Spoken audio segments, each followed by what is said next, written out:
All right, I hope you all had a good break.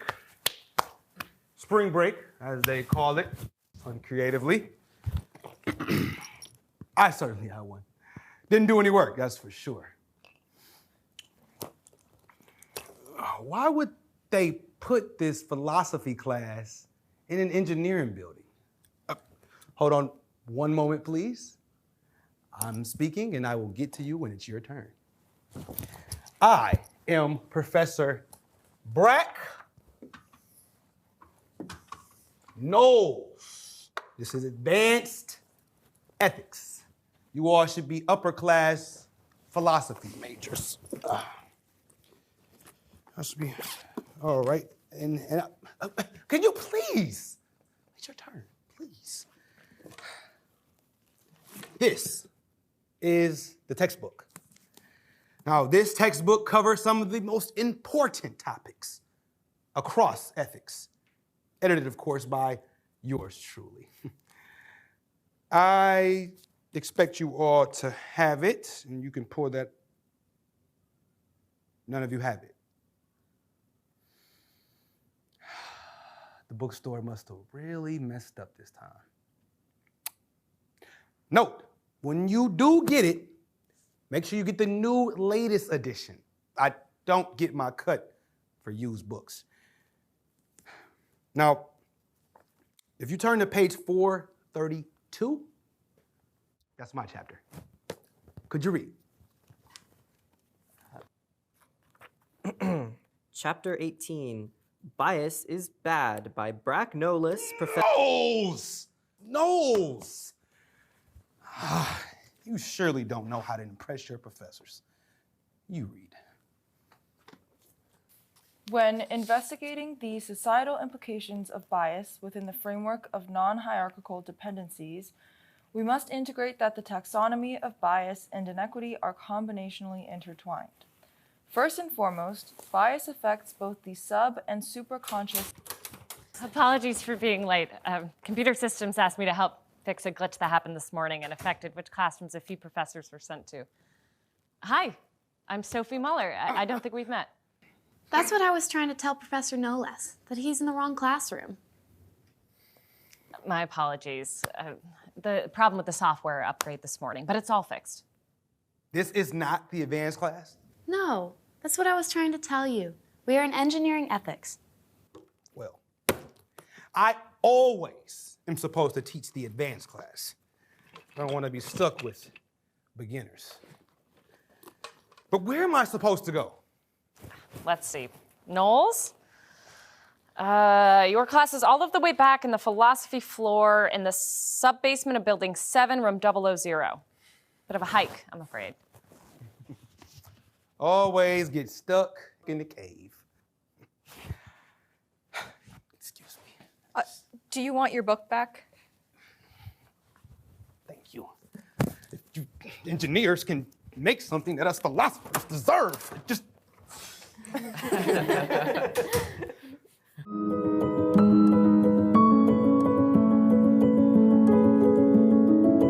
How is everyone doing? Oh, I guess I didn't introduce myself to all of you. I'm Sophie Muller. I'll be taking over from Professor Baer, who has been asked to run an important project on the ethics of AI.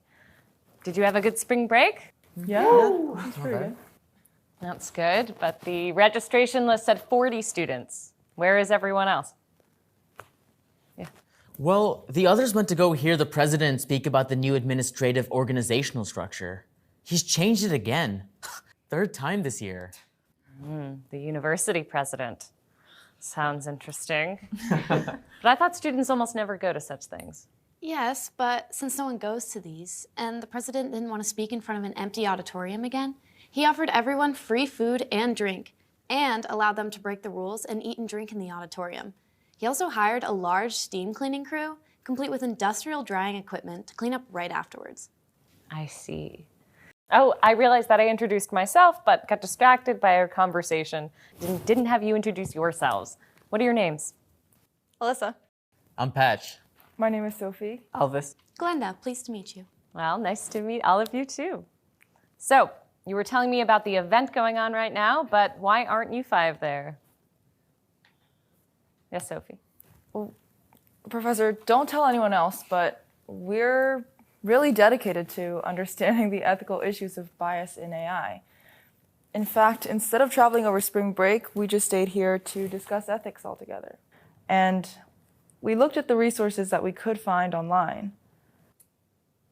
Your dedication is admirable. What did you find in your research? Well, there are a bunch of videos and articles online, but... But what? We found them unsatisfying. Why is that?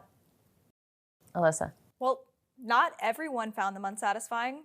I thought they make some good points. Well, you weren't able to explain away their failings, were you? No, but you weren't able to give a better approach, were you? Hold on, you two. Always bickering. We didn't answer Professor's question. Professor Mueller, we found them unsatisfying because they didn't give us an answer. That's right. They told us that it's a problem and they said that it's a hard problem, but they didn't tell us how to address it. It's more than that. The videos on bias in AI are all the same. They all say it's in the dataset. Bias in, bias out. And they keep recycling the same examples. Some videos have better graphics or better speakers, but other than that, they're all the same. So conformist. Yeah, and while they say that bias is in the data set, there seems to be no general solution.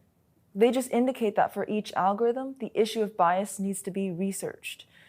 But even for that, they don't give a systematic approach.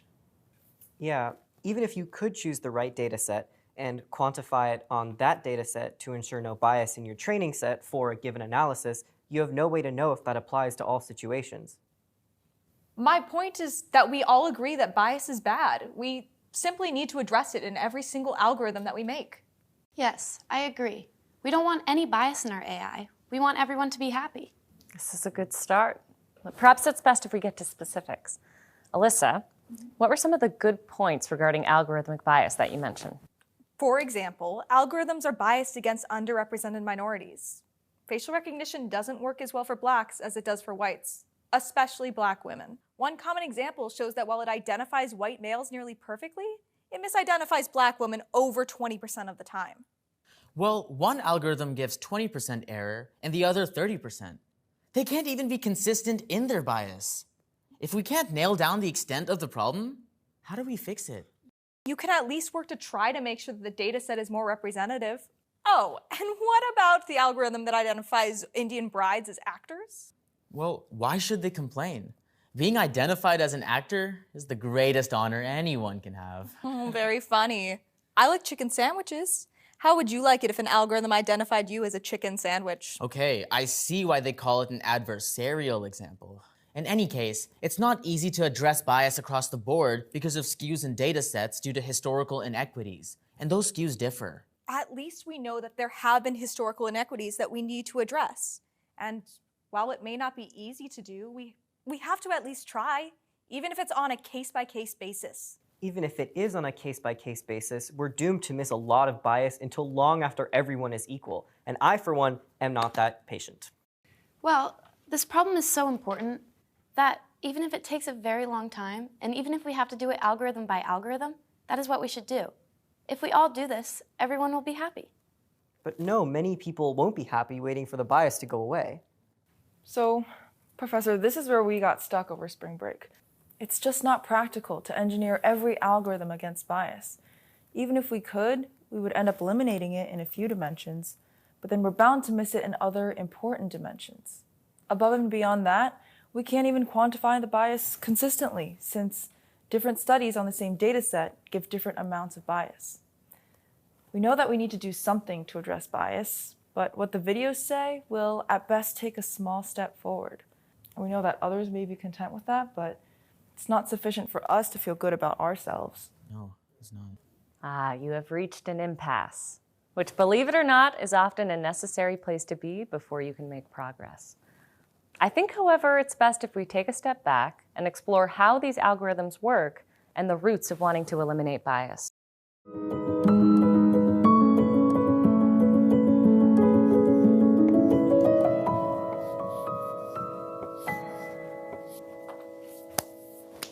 So you probably all know this, but just to remind you, the overall approach is simple. You start out with a training set of data here, together with descriptors, which we use to derive a model. Then we input the data, and the model classifies it based on some criterion. Obviously, the devil is in the details. Based on this high-level approach, where do you see bias?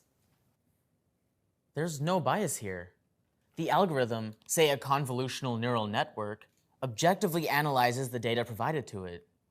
It's just math. It is not just math. We choose the training set. We choose the algorithm. Even if we think that we are not biased, we are subconsciously biased.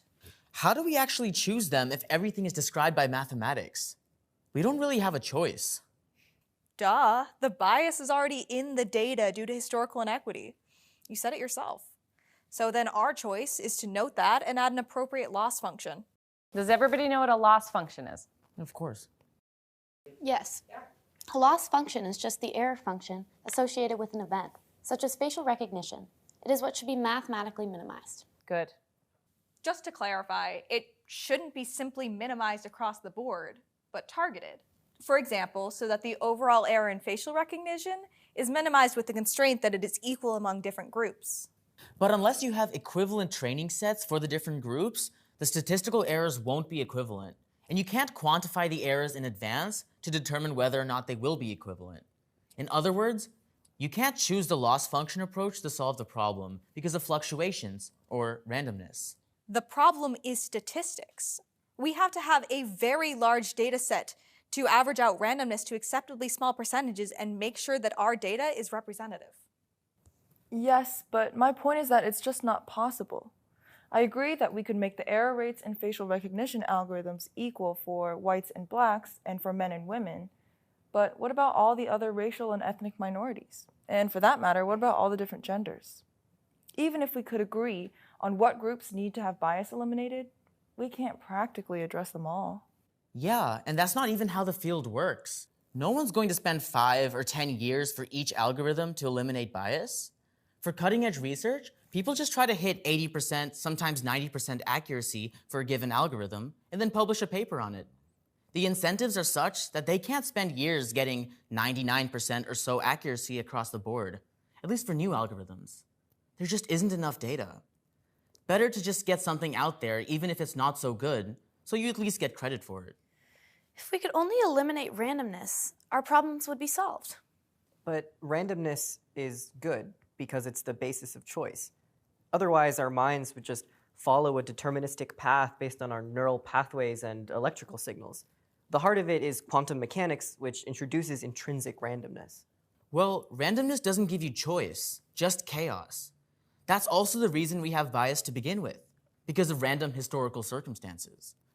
We want to eliminate bias, not just make it random. If it is random, then maybe you will mitigate it for minorities, or maybe, at least for some, you'll find a way to augment it. That is what I was saying too. So we seem to be stuck again. Mathematics is the rigorous way to understand the world, but it doesn't give us choice. In the world described by mathematics, choice is an illusion. Professor, we ran into the same impasse when we had this discussion last week during spring break. But how do we get out of it? I think I can be of some help here. So you all agree that it is desirable to eliminate bias, right? Yeah. Yes. So you all think it is possible to mitigate bias depending on what actions you take. Yeah. Yeah. So you do think that you can make choices, and not just randomly. More well-grounded choices are better than less well-grounded ones, say for addressing bias. I don't think we really have a choice about things. People might think that they do, but they don't really. We can't choose where we are born or how smart we are, and we can't choose if we get hit by a car. We think we are making a choice, but we really aren't. It's like Sophie said, it's all just an illusion. Yeah, you're right. Randomness doesn't help. You've convinced me. Wait, did I have a choice, or was I compelled to agree? No, your neurons told you to agree. Yes, exactly. And randomness, a consequence of a chaotic quantum process, just makes what we do not predictable, but doesn't mean that we choose what we do. Right. Well, you have a choice whether you're going to be biased or not. Indeed. It does seem that judgments involve choice. But Alyssa, if you were given the full understanding of a situation, wouldn't you always take the best action? Yeah, of course. No, you can't really choose whether anything is better or worse. It's all just a value judgment. You may be compelled to do something by others, but you never really freely choose. Do you really believe that, or are you just playing devil's advocate? Okay, a little of both. But even if I am just playing devil's advocate, what's wrong with what I'm saying? What's wrong is that your model of human life is inadequate. It doesn't describe what it really is. We're not just some balls moving around deterministically with random noise interspersed like a term in a Langevin equation. Isn't that true, Professor Muller? What a great discussion this is. Sounds like you had a much better spring break discussing these questions than going to the beach. I think you're on the right track, Sophie. Funny, coincidentally, that's my first name too. At any rate, you have unveiled a great tension in modern science. We are brought up to think that modern science is the way to describe the world, but it seems inadequate to describe human things. Ethical questions cannot be reducible to mathematics, similar to justice and beauty, hope and suffering, and for that matter, even truth. Yes, Glenda? Aren't those things even more important than modern science? I would say so. No, those things are arbitrary, or a matter of individuals' interests. What's in it for them? That's the way to look at them scientifically. Bias exists because people have conflicting interests. Sure, if you look at it purely scientifically, but interests alone cannot be adequate since people are willing to sacrifice interests for passions, and more importantly, for things beyond themselves. At any rate, do most of us really know all of our interests? We all have preferences that go far beyond interests. Perhaps we can say at best that those interests are intertwined with different approaches to the world. Besides, aren't the most boring people the ones who say, I'm right, and even if one can never make value judgments, I have my own values and I stick with them? Yeah, these are the most irritating and boring people. So, now let's dig down a bit more into the mathematics of AI and the sorting problem. Perhaps it's best to start with a specific example. What's the reason for the bias in facial recognition that we discussed a little while ago? A biased training set due to historical inequity. Okay, so one of the issues is the training set. The other issue is the algorithm, including its hyperparameters, all leading to how the classification is done. This is why different algorithms give different error rates using the same training data. Anything else? Right, so those are the two key issues. However, within the choice of algorithm, there is the problem with classification. Let me project this data set, here with points in red and blue. You have many choices for putting the dividing surface. But what if we choose the wrong one? Some of the data may be misclassified, won't it? You mean like this? Yes, exactly. So how do you choose the right line ahead of time? That is a problem. It could be even worse if your data set looks like this.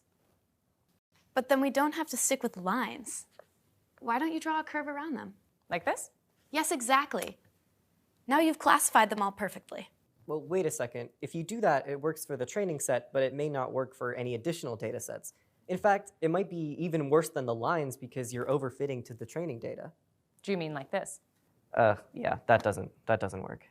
Oh, yes, I see it. Exactly. Remember, this is a sorting algorithm here in 2 dimensions with 2 descriptors. Thus, it is quite limited.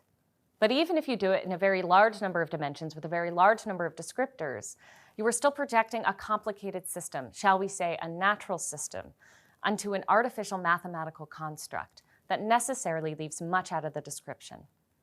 Or, if you want to stay in the realm of mathematics, you could say that due to a necessary incomplete set of descriptors, you are fitting noise. This allows you to get a perfect fit for your training set, but then you have an even worse fit for your data set moving forward.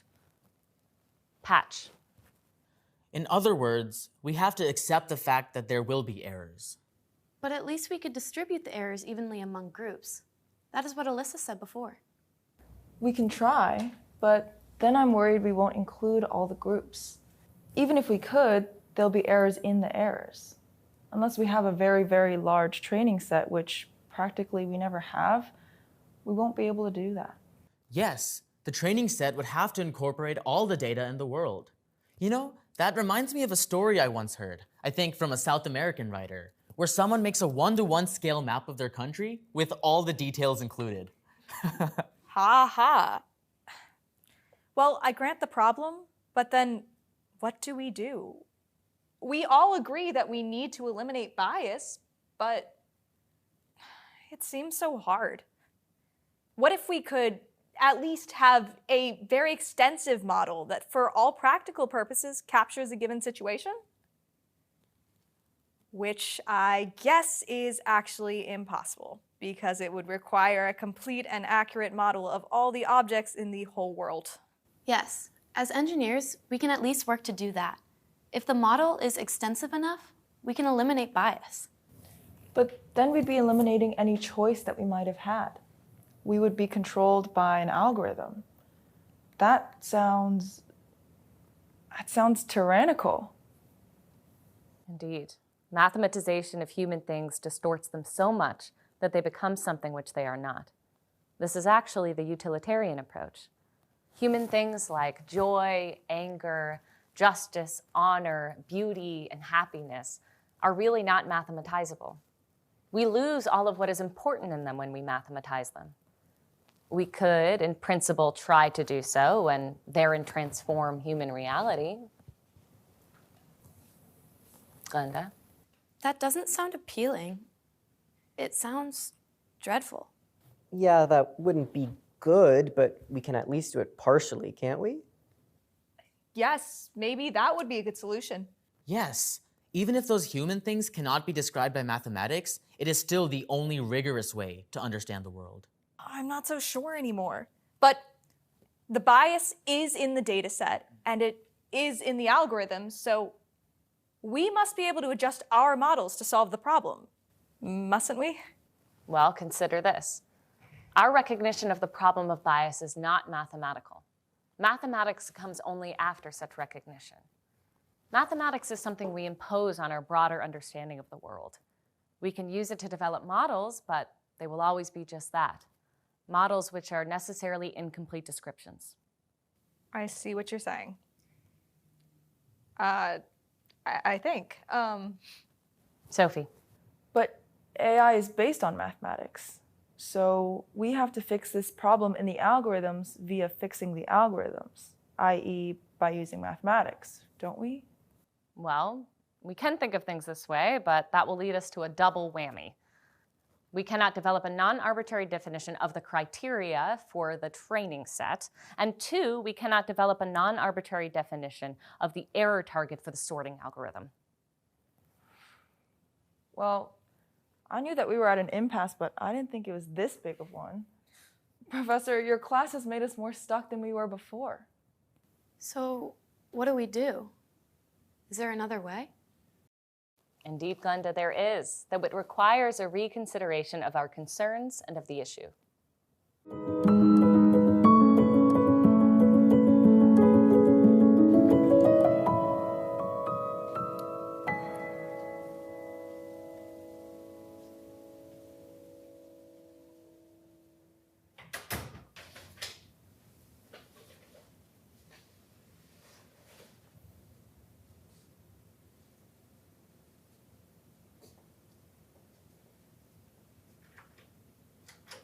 Thank you. Sophie. So what is the other way? Well, let's think about it. We just showed that because of the intrinsic incompleteness of models, eliminating bias in all dimensions is mathematically impossible. We could no doubt decrease bias among some groups to a certain degree with an acceptably small but still significant margin of error. Even if we got rid of bias in some predefined dimensions, we would still have it in other dimensions. But that's precisely it. We want equality in at least some dimensions, the important ones. That is good. How do you choose which dimensions are important? Alvis. One important dimension is wealth. Good. So even you 5, the top engineering students in your class at the top engineering school, should get paid just as much as someone like Dean the paper collector. Well, he is a very nice fellow, if a bit strange. But no, we think we should be rewarded for the contributions that we make to society. But wealth should be distributed more equally. That's right, but how do you decide how equal it should be? Perhaps the problem is once again that mathematics, in its homogenization of kinds, is not the right way to address the problem. Let me ask you this. Is it really equality that you want, or is it justice? Justice. Yeah, I'll go with justice. Great that you two agree on something. Glenda. They should go hand in hand, justice and equality. Yeah, isn't equality justice? I think we need to add another consideration since we're beginning to delve into the complex human questions underlying our definition and perception of bias. So let me ask you this. Which is most important, equality, justice, or happiness? Sophie. I would say happiness. Even if someone has more than you do, and even if they don't deserve it, it doesn't matter to you as long as you are happy. Think of all the people born into rich families. They're typically not happy since they don't need to have a goal and therefore they don't have one. I would still have a goal if I were born into a rich family. Well, why do they need a goal if they're having such a good time? Because people need to have a purpose to be happy. And how can people be happy if they're not treated fairly? So we have equality, justice, and happiness, but it is unclear which is most important. Glenda. Can't they be of equal importance? Actually, no. They are certainly interrelated, but since they are at least somewhat different, and since, as we saw, they can conflict, one of them has to be most important, has to take precedence over the other. I think that justice is more important than equality. After all, we don't want everyone to be the exact same, but still, justice and equality are related. People can be unequal because they're treated unfairly. They can also be unequal due to luck, good or bad. I don't think that happiness can be the standard. We need equality, and that's why mathematics is still so important, because we can employ it rigorously to make everyone equal. But if everyone is the same, wouldn't the world be drab? I mean, what if all of us were the same? We wouldn't even be able to have this dialogue as we'd all be making the same point. There would be nothing interesting as everyone is reduced to a forced homogeneity. Besides, how do you make everyone equal without violating their rights? We're gonna have to violate some rights to make people at least more equal. But then maybe I guess that's not justice. Yeah, isn't it the essence of tyranny when rights are violated in the name of justice? Yes. We have strong reasons not to want that. We want equality, but we certainly don't want to violate people's rights to get it. But what do we do? Here we are at an impasse again. How do we understand this conflict between equality and rights? By the way, Professor, what about that other way that you promised?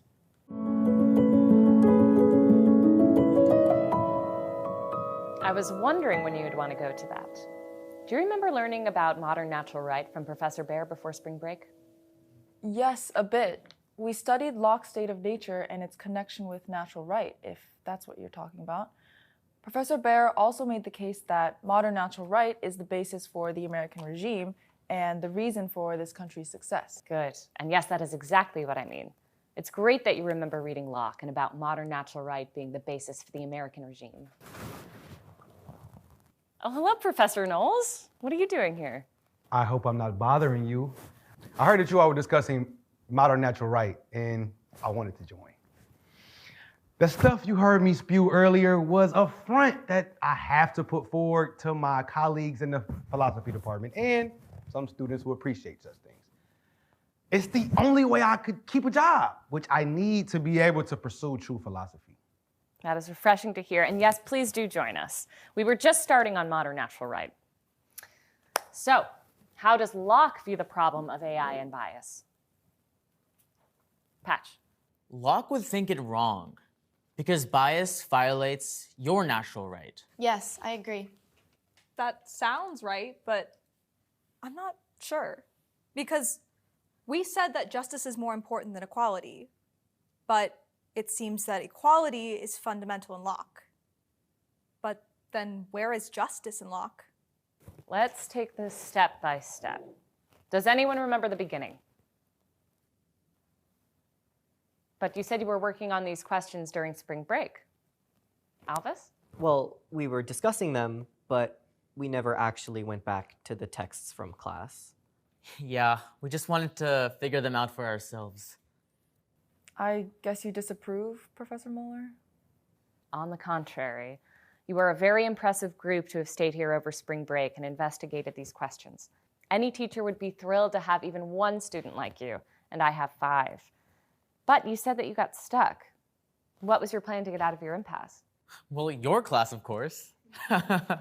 Hush, Patch. You seem not to realize that Professor Mueller is, in a most mild way, rebuking us for not using the resources at hand. Well, let's use them now. Professor, please remind us of Locke's starting point.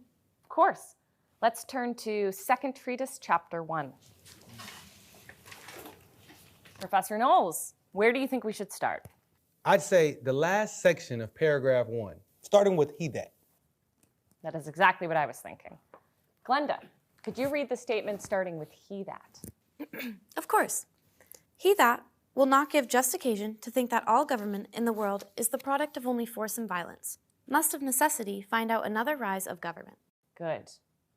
So Locke is giving us 2 options of the origin of government: force or something else. Maybe something else based on reason, but not narrow or mathematical reason. Yes, of course, that is much better. It would be terrible to think that politics is just about force. I agree. It should be about allowing people to be happy, as we said before. But what is this alternative basis? You can look at your books, you know. Alvis. It is the state of nature. Good. What is the state of nature? Well, let's see. I actually underlined this pretty extensively. It is a state of perfect freedom and a state also of equality.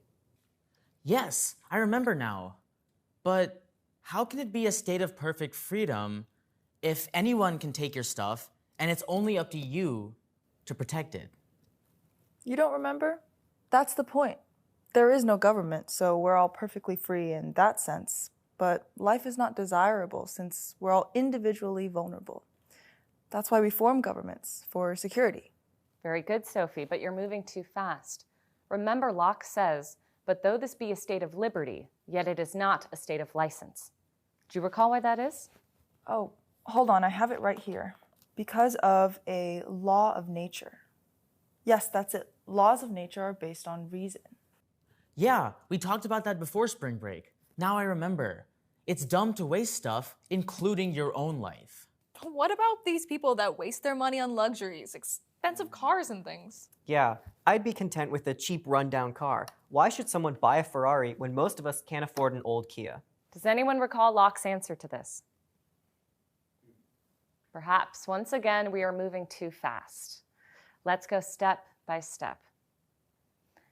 What is the state of nature like? Alvis. In addition to freedom and equality, there is a law. Good. What else? There's punishment. In paragraph 7, he says, "Everyone has a right to punish the transgressors of that law to such a degree as may hinder its violation." Very good, Sophie. I think we will see that our objection to bias is itself based on a sense that there is a law of nature. How does Locke characterize this statement? He says in paragraph 9 that this will seem a very strange doctrine to some. Excellent. Does it seem strange to you? Well, not any more strange than the state of nature. Why is the state of nature strange? So nature is what you experience when you go on a hike or go camping. What Locke is describing never really existed. What do you think existed in its place? So humans evolved from humanoids, and they lived in tribes. They weren't by themselves. Right, Patch. But what is the basis of the rule of the tribe leader? Power. But isn't this exactly what Locke said at the beginning? We can have tribal rule based on power, or we can have an alternative, which Locke provides. Besides, don't you think human beings' natural state is freedom and equality? That all makes sense, but then why does Locke call it a very strange doctrine? To some. You see, I think that you will find that what is required is not so much a new doctrine, say a learned latent structure for algorithmic bias mitigation or domain adaptation, but A reflection on what doctrines some find strange and others do not. What's strange to us actually contradicts our own biases. Psychologically, we tend to resist those things because they point out our biases to ourselves. Oh, I see. What we find strange is an indication of our own bias. That's what Locke is saying. Thank you, Professor Knowles. And I realize that he defends this doctrine by arguing that governments can punish foreigners who break a law, which is related to the example in paragraph 14 when he says that the state of nature exists today since all princes and rulers of independent governments all through the world are in a state of nature. Very good. And then he brings in the next paragraph the weight of the writings of Hooker, or shall we say the judicious Hooker. And he ends the chapter with the idea of consent. So political society is made legitimate only by consent. Well, since we are short on time, we'll have to move on to chapter 5 on property. But explore when you can what he says about the state of war and slavery in the skip chapters. We will also come back to other subtleties, like why he calls the doctrine, why everyone in the state of nature has executive power, this strange doctrine in paragraph 13, and for that matter, why there is no authority in the state of nature, besides each individual. So, what are his key arguments on property? Alyssa. One is that each of us has a property in our own person. That's in paragraph 27. Good. And later in paragraph 27, that we make things our property by mixing our labor with things from nature. Very good. Yeah, I like the acorn example. By picking up an acorn, we make it ours. I guess that applies to fruit too. And he says in paragraph 26 that the earth is ours for the support and comfort of our being, and that we're given reason to use it well. That brings me back to my point from before. Someone isn't using it well if they're rich and they hoard things. Well, you can only hoard so much. Like, who needs 10 Ferraris? I do. Ha ha. Ha ha yourself. The point is that you cannot hoard because your things will spoil. Yes, that is why he talks about money somewhere. Money doesn't go bad. Yes, in paragraph 36. But you'll see that he says in paragraph 31 that everyone can take as much as he wants from nature, but there is a limitation. What is that limitation that prevents us from accumulating so much that things spoil? Well, what is also present in nature, besides things you can take? Oh yes, the law of reason. It's stupid to hoard because then you're just wasting stuff. And that's against the law of reason. But once there is money, you can hoard it without spoiling. So why isn't that wrong to do? Because you put your labor into it? But what if you're just lucky? Or what if you inherited it? Okay, if I answer this one? It's because someone else put their labor into it. Therefore, they can give however they choose. Excellent, thanks. Do you recall how much Locke says labor increases the value of what is in nature? 100 times in paragraph 40. 1,000 times in paragraph 43. Both 10 and 100 times in paragraph 37. And since we mentioned paragraph 40, we should point out his famous statement in the subsequent one. A king of a large and fruitful territory in America feeds, lodges, and is clad worse than a day laborer in England. So whatever the factor of increase is, the point is not just that labor is almost all the value in property, but that by protecting property, we will all benefit with many good things. Yes, like this university. Exactly.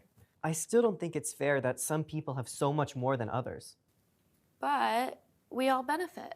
Besides, if it weren't for this system, you wouldn't even be able to get that broken down Kia that you dream of. Oh, ha ha. But even if the pie gets bigger and bigger, some people will still control others because they have a bigger piece, making those people unhappy. Or do you mean less free? If so, it seems that AI doesn't solve the problem at all. Of course, some people do think that it can. That mathematization of all things can lead to a sort of techno-utopia. Locke is giving us a choice. We can be controlled by algorithms designed by smart but unworldly people working long hours in some basement, or let's call it a cave. Or we can be allowed our own choice, Of course, that choice should be the product of thoughtful reflection, particularly on our own biases. But AI could give more freedom, couldn't it? I see what you're saying. Certainly, it can bring benefits in healthcare and transportation and make many things more efficient. But intrinsically, it can't solve the problem of bias even in itself. Actually, it's even worse. Those who develop and therefore control AI will build AI systems biased for their own benefit. Having said that, I realize that we somehow seem to have gotten distracted from understanding how natural right can help us to address bias in AI. And we only have a few minutes of class left. I was wondering when you were going to realize that. Well, you convinced us that all AI systems will be biased in some dimensions no matter what you do. But then you also convinced us that property should be respected. So, what do we do about bias? Yeah, and how should we punish people who write unacceptably biased AI systems? Or reward them for making acceptably biased AI systems. Unbiased AI systems. Yeah, we can't reward or punish people according to Locke's system. On the contrary, we can reward them by buying their products if we like them, or punish them by not buying their products if we don't like them. So, transparency is the key? Yes, if people are willing to pay for transparency. You see, the law of nature addresses that too. In most contemporary approaches, there is an assumption, one which we have been addressing today too, that bias is bad and should be eradicated by technical mathematical means. We now understand that a deeper reflection on the law of nature and the law of reason is needed. But we engineers needed to see the limitations of the mathematical or computer science approach first, before we turn to a broader or deeper one. Yeah, I think I understand this now, but still hasn't changed one thing. I want a Ferrari. The point is, under the Lockean system, we're all better off. Happier, we could say. Because algorithms with unacceptable bias, they'll go away because no one will buy them. You're starting to understand. Earlier, you mentioned utilitarianism, and you showed not only that AI is tied up in it, but that it doesn't treat the human things well. But what I didn't really understand is that we still need to make utilitarian choices, like allocation of resources. Could you show us how to think about that necessity within the realm of human things? Yes, I can. We did say that utilitarianism, as a form of thought, tends to give an incomplete account of human concerns and passions, no matter how much we strive to make the mathematical model complete. But we did indicate that engineering is utilitarian and that it always strives to optimize some function. How we should think about that for human benefit would be the subject for next class.